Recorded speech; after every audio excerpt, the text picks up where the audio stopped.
Hey Shane, it's great to have you here on The Void. What have you been up to lately? I've been in one project for about 5 years. We've been working on with a guy who produces our records. It's kind of like doomy-ish, I don't know, doomy, weird, shoegazing, doomy kind of music.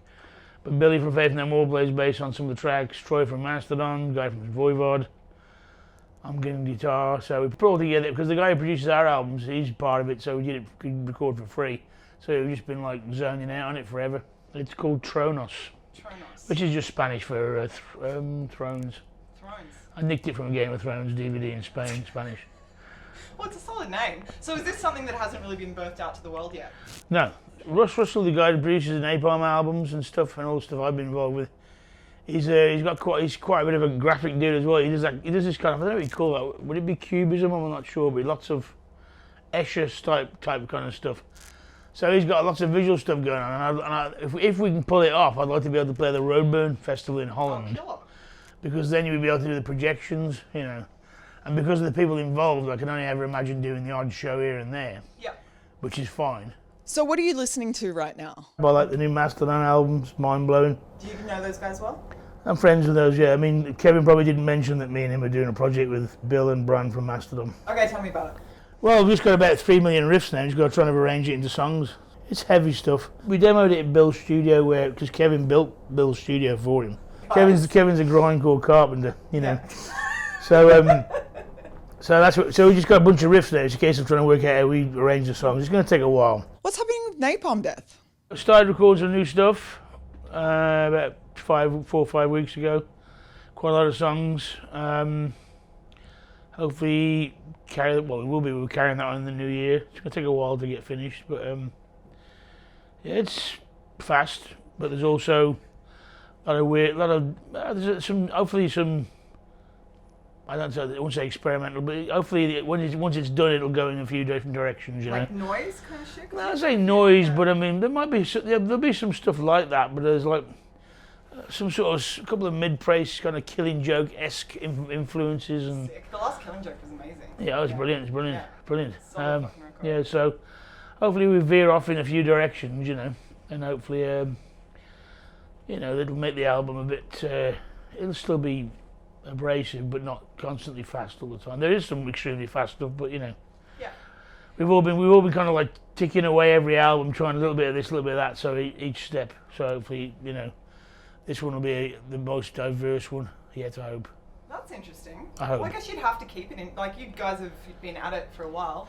Well, on the last album we started with a really strange, slow Swans influence track, and not everyone liked it, you know. Well, I think actually most people did like it, but the record label was like, oh, you know, you can't start an album with 4 minutes of this, and I'm like, well, if they don't like it, they just press skip, won't they? Because nowadays, most of the bloody kids like Spotify, so they're why bother being precious? Because if they'll just change the track listing if they feel like it anyway, so it won't matter. It's true. If you can't stop doing record, you know, it's like, oh well, because our A&R guy doesn't like it, I'm not going to start my album with this track. Well, that's kind of the wrong reason, isn't it? You know? Do you think a sort of like a fuck everything attitude of defiance is sort of its central element to Napalm Death, and maybe like grindcore as a musical movement? I think so. I mean, it's also part of your personality, probably a little bit as well. I mean, you know, it's when I was tape trading before I joined Napalm, and then all of us sort of formed the bands that we did or whatever. You like the fact that you're into stuff that people didn't particularly get, you know. All my metal buddies. I mean, I come from a heavy metal background, but I always wanted to go further and further, and not all of my friends did. So I get a kick out of the fact they didn't understand it. That was funny to me, because I thought, well, why don't you understand it, you know? I think it's a good filter, because I think you've got to be sort of a, you know, like a thinker and someone open to different stuff. Like extreme music sort of attracts a certain kind of person, I reckon. I think it's a certain personality. I mean, it's like, I've been talking to, Kevin Sharp or Buzz from Melvin's, a few people.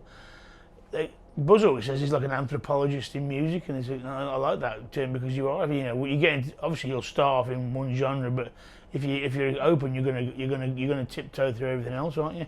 Do you have any fond memories of the Australian band Bloodduster? Well, I mean, I've known them for a long, long time. The first time I actually met them was in Tokyo. Did Jason Fuller of Bloodduster once throw piss on you? Not me, no. One of my friends. I thought it was funny. He actually told me he thought it was on you. It might have had a dribble on me, but I'm not going to get. I'm not going to get worried about that. You know, if you... I've done that on myself at regular intervals, so why would I worry about that, you know? But yeah, I think he was naked at the time. Yeah, he does do that a lot. Less so now. I think guys have filmed their second last show and they weren't naked. Well, it's fun. I mean, what's wrong with that? No, it's fine. You know, you just tape up the good bits so you don't get chafed when you're playing, and you're all right. Have you guys ever played naked? At an Austrian festival, I did run around completely naked for a whole day. Myself, Nicholas Barker, my friend Frank Healy from A Ben Benediction, and Simon Effamy is doing sound. It was his fault. What prompted this? Lots of tight tequila, because the festival had alcohol-free beer, so we're drinking it. We started in Birmingham. It's Napalm Death, going away for 2 shows. And we went to our pub. All our friends came along. No, so you get your passport, we're going off to Europe for the weekend. So they all turned up, we went. Bus broke down, we ended up in France. We eventually got to the show in Austria, already mashed.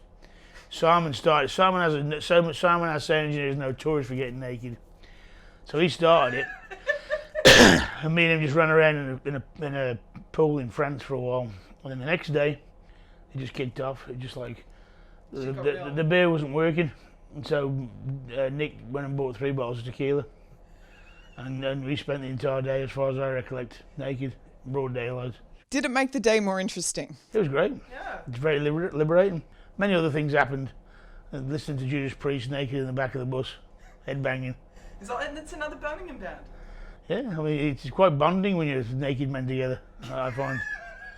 But yeah, especially listening to Judas Priest. It was great. It was amazing. We put our it was quite funny because we were on the tour bus and we put our clothes on to go to bed.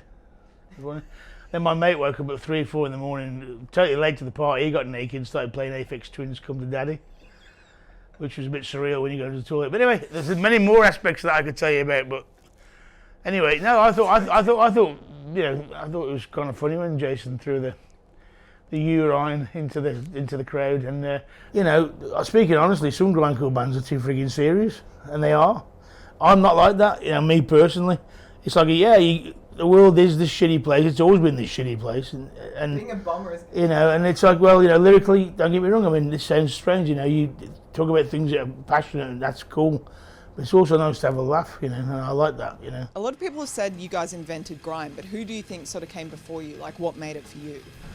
Well, I mean, Napalm Death was a band that when they first started were not very grindcore at all. In the 81, 82, 83 period, they were more anarcho-punk. You reckon? Well, they were early Napalm Death, yeah, and it was only in 86 when it started to go really, really fast. And that was due to bands like Siege and the Boston hardcore scene.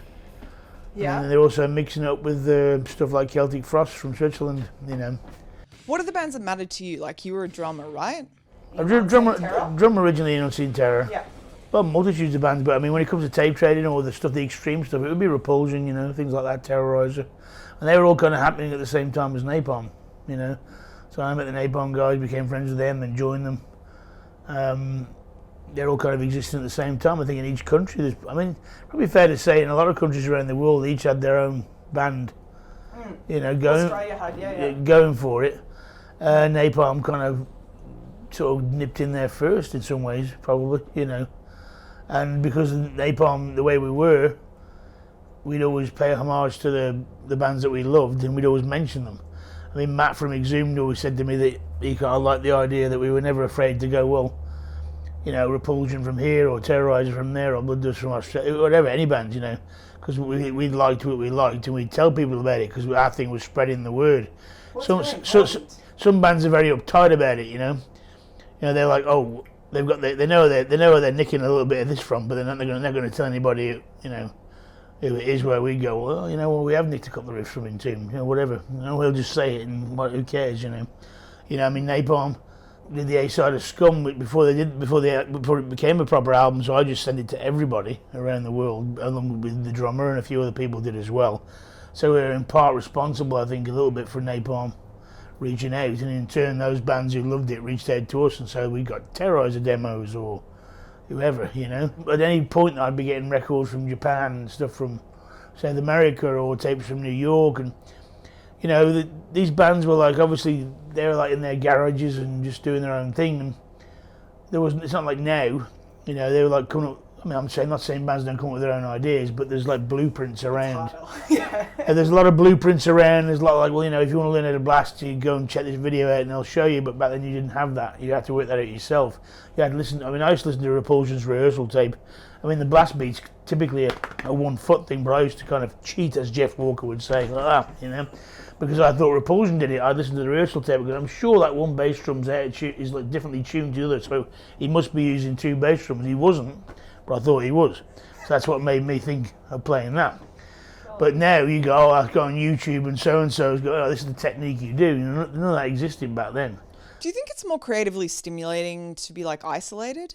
And I don't always think about it. It's just it's interesting that some in regards to extreme bands, they do sometimes tend to come from really small villages. I mean, my first band was like I don't know, black death metal kind of whatever band, and it was the village I come from was like 2,000 people. You know, there were only 4 people in there, and through that band I met Bill Steer, who became guitarist in Napalm and Carcass. He came to our show. You know, like Borovoid was Blabbermouth and Monty Carlo. Yeah, you know, he was a big Warhammer fan, which is the band. You know, Lee Doran's going to release it soon. This 33-year-old demo, which sounds like shit. You know, and all these, but you know, there was a lot of these bands around the world from very small. You know, I remember Nicky, who used to be the old drummer from Entombed. He wrote to me when we were doing Unseen Terrors. All these people back then have gone on to do all these other things. You know, especially in Scandinavia, because you'll meet like these kind of like sort of normal rock type dudes, and they used to be in like crazy death metal bands, tape trading back in the day, and then you forget the names, and they'll just, you know, out of the blue they'll just go, yeah, I wrote to you in '87, you fucking idiot, you didn't write back to me or something, you know, and you're like, oh right, really, shit. Well, Jesse, who passed away now unfortunately from Terrorizer, he brought some old letters over that I wrote to him. I was like, God man, it was pretty nice back when I was 19 and 20. How come I can't write like that now? You know, because you just don't do it, you know, you don't do it. I mean, as regards getting compliments, you know, we all sort of like complimented each other when we were tape trading, you know. But I say from a famous person, you know, that'd be like Ronnie James Dio was the best compliment I had, because I grew up young and in heavy metal, you know, and I met him, Simon, who does our sound. He was doing sound for a band called Iced Earth, and when Dio was singing with Heaven and Hell, finally met him. I knew he was an Napalm fan, you know. I didn't know that. Yeah, he's an Napalm fan, and he was there with his glass of wine. You know, we were talking about Birmingham and Spark Hill and when they worked on the Heaven and Hell album, and we were talking about curry houses. And he's telling you, you know, his memory was very good. He's sharp as a tack, mate. I saw him when he was 70. He's fucking, he'll blow anyone away. So, you know, and he was saying, well, you know, I really like Napalm Death. He goes, well, I did hear. And he said, oh yeah, amazing. You know, and he put his hand on my shoulder and goes, don't ever give up, you know. You know, and I was like, and I'd had a few beers because it was right before my birthday. And it was like being touched by that. And I had to sit down, I had a contemplate, and I started having a tear came in my eye, because it was like, you know, this is like the Almighty to me, you know. Dude, I mean, it's Sabbath, come on. Well, everyone has their favourite, don't they? Everyone likes Ozzy, but I would prefer Dio because it's a bit more tuneful, you know. Yeah, you can't really fuck with those guys. And then I used to have headbanging competitions to Rainbow Stargazer when I was about 12, you know. But that's another story. But, you know. Yeah, what keeps Napalm Death being exciting all these years? Well, we get on, mostly, you know. Do you and Barney have much of a musical shorthand where you like know what each other's thinking? I would say that. Yeah. We're quite different. Yeah. Me and Barney are chalk and cheese, really, I think. In life, in all things? Possibly, yeah, I mean, he's very outspoken, political. I mean, I'm... Yeah, what's your whole take? Because, I mean, the grime has also always been a bit of a socio-political genre, but... Yeah, I mean, I tend to, like, not comment on any of it. But to me, it's not like a bolt-on. It's part of me as a person. So to me, it's not necessarily political, even though... It's a bad word, because what is that anyway? To me it is a human thing. Yeah. That's what it is. It's part of being a human being. It's something that I keep banging the drum about. But I think half the reason why the world has been such a fucking mess for centuries, this is not nothing new, you know, this is going back many centuries, is because people have forgotten, I think, what it is to be a human being. They don't know what humanity is. You know, they don't understand that you don't have to treat people in really heinous ways you know. And but the problem is that the temptation of power and control makes people do some really heinous things, you know. And I try and completely smash that, for at least for what small amount I can do, you know. I mean, I'd be the same even if I wasn't in the band. That's the point. What would you be doing if you weren't playing in Napalm Death? Evolutionary biology. I always wanted to study that. That's interesting.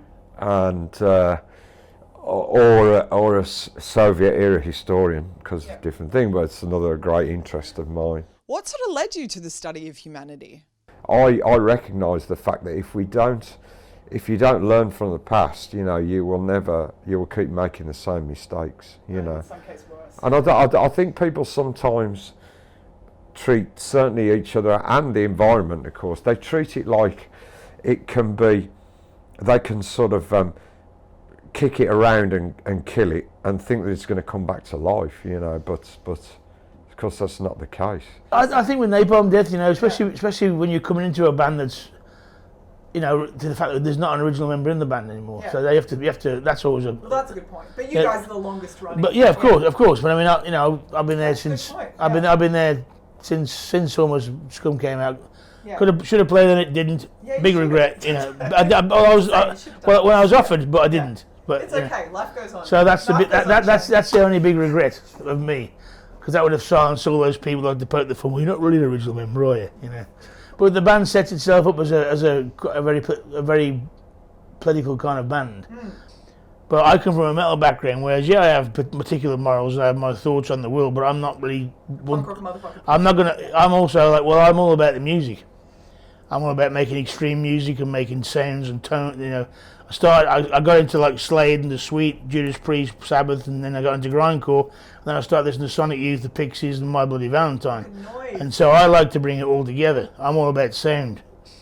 That's my thing. Barney, that's his thing. I don't disagree with him, but that's his thing. Yeah. My thing is the music, you know, and the sounds of the sonics, you know. So that's how we kind of balance, I think. Who do you think is the most extreme musician? It's an old tested thing, but I mean, obviously Michael Guyer and the early Swans, you know, would strike me as being very sort of innovative in the fact that, you know, a lot of people it's an acquired taste. And that's always the most challenging when people are at acquired taste, because some people just couldn't get them. Like one of my Mitch, who plays guitar in St. Terry, hated Swans for years, and now he's like, I saw him the other day, he's like, Shane, I finally got the Swans. I'm like, well, that's cool, brilliant. I finally got the Descendants, so let's shake hands, you know. So it's all right, you know. But I mean, definitely Michael Guyer, Swans. I mean, you know, what the hell's that? I always get his damn name from My Bloody Valentine. What's his name? Shields, Kevin Shields. That's interesting. I like, because his techniques are insane, you know. It's like the fact that it sounds like it's being slowed down, it's going backwards, you know. I don't do drugs anymore, but when I did it was insane. It was good, you know. So I like that. I like the fact that you can listen to something that makes you feel like you were, you know, on the floor, stoned out your mind in 1991, because that imprints itself in your head, you know. So that again would be someone, you know, Thurston Moore from Sonic Youth, really, people like that, you know. Interesting. Yeah. You know, because they challenge stuff because they did things differently and different guitar tunings, and you know, I tried to. That was it. That's been interesting to me, and we try to bring that into Napalm, but they do it so differently. When you analyse what they do and what you think they do, it's different things. You reckon? Yeah. Well, they Gordon's a really interesting. Well, they're all like 2-string guitars, different tunings and stuff like that. And as a metal guitarist, whatever, you know, you take what you hear in your head and you process it that way, but it's different to how they do it. Because you know, we're doing a Sonic Youth cover on their Napalm record. We're doing White Cross. Oh, really? Yeah, so we're doing White Cross, and so we were analysing how they do it, trying to work it out, and it's very different to how they do it and how I hear it. So some of those people to me are like challenging, like, you know, Steve Albini from Big Black, you know, Buzz Osborne from Melvins, you know. Even though he's a friend of mine, I admire him a lot because he's not afraid to do whatever the fuck he wants, and I like that. There's sort of a theme here that it's sort of a characteristic of all grindcore bands, this whole like not giving a fuck thing. And was that something that sort of drew you to the music and the band? I think when I first joined Napalm, when I saw them, they were instantly my favourite band, and I thought, well, my dad always didn't understand why I quit my job to actually follow them around, because I'd hang out with Mickey and just go around go to the gigs with them, and that's why I quit the job, not even to join the band, just to follow them around. And then I finally joined the band, and then we did the John Peel radio sessions on BBC and stuff like that, and all these documentaries happened, which we couldn't have predicted. That was good because we were a grindcore hardcore band, but when people heard that John Peel were playing us, all of a sudden people like the Wedding Present, maybe the band The Wedding, were liking us, and people like Jesus Jones and all these strange people were getting into us. Man, what John Peel did for music and sort of breaking bands and, taking a chance on bands and sort of guiding people and listening, like, whoa. Yeah, for sure. I mean, from where he came from, his thing was that if he didn't like a band at first, then he thought there was something wrong with him. So he would go back and listen to it. I actually got invited down to his house a couple of years ago to go through his record collection to pick out my favourite, a journey from where I came to get into grindcore, Amazing. So that was pretty interesting to see all that stuff that he had. He had like multiple copies of like Napalm and stuff. All the Blood Duster albums were there because Relapse would send everything. So there was this 30,000 albums on vinyl, 15,000 12 inches in the shed, 10,000 7 inches, then the CD rooms. Holy shit. He'd you see the kitchen, but the ceiling had been cut through so the vinyl could go from the top to the bottom. So I was picking out records that I liked. It was all labelled clearly on little cards, So that was something I never imagined, but it was because of him, he crossed Napalm over to a whole different audience. And in the 90s we kind of we followed the more death metal origins of the band, but as the past 10 years have gone on, we've managed to sort of blend it back in again. And I like the fact that, we're pushing the noise boundaries really the way it should always be, really, Yeah. What do you listen to the most right now? I'm a big fan of the new Goldfrapp album. I love that Goldfrapp album. I love Goldfrapp in general. The first album's amazing. It reminds me of being 6 years old and watching James Bond movies and John Barry. Because I think all that stuff, when you're a young kid, like my daughter's 4 now, and I think when things that you hear from an early age, they're the imprints in your mind, and I think if you hold certain tones or certain whatever it is, minor scales or whatever the hell, whatever you love as a kid, that's gonna. If you like music as you get older, you become a musician. It's played then. When I got the first Goldfrapp album, that just reminded me of all those sort of old John Barry, sort of early 1970s British movies, And my favourite band ever is still a band called Cardiacs. For those who've never ever heard of them, they have multiple records. It's very prog. It's like Genesis on speed, with a bit of punk, with a bit of toy dolls in there for good measures. If you haven't heard them, you got to check them because if you like them, they'll be the only band you'll ever want to listen to. So.